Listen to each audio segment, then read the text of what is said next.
morning, everyone. This is Dr. Wood bringing you a word of truth. Contrary to popular belief system, which is basically a religion in the healthcare community, doctors do not know everything about you, and they do not know everything about medicine. A couple of things you need to understand. You have a choice in your healthcare.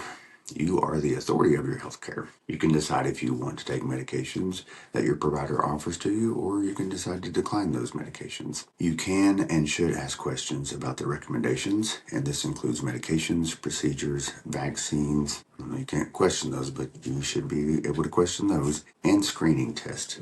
You also have the right to get a second opinion if you don't agree with what you've been offered. I wrote down a list of ways to know that your healthcare provider has your interest at heart. Number one, they listen. Number two, they offer options to manage your ailment.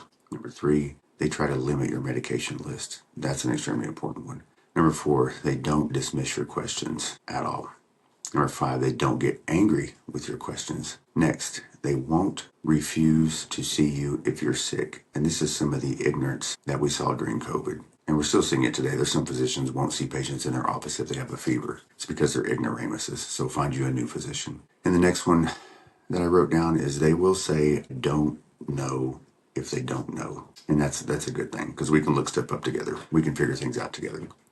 Doctors, PAs, NPs, nurses, and the entire healthcare team should always be learning and always practicing what they learn. This is how science and the practice of medicine evolved to become better. In America, I don't think we are becoming better.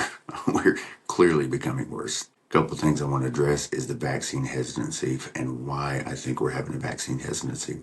Number one, I believe this has been created by physicians and healthcare practitioners, especially during the pandemic. People are not stupid.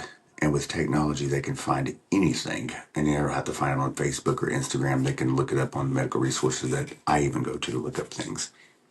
During the pandemic, they were lied to about everything, especially the vaccine. It did not prevent spread, hospitalization, or death.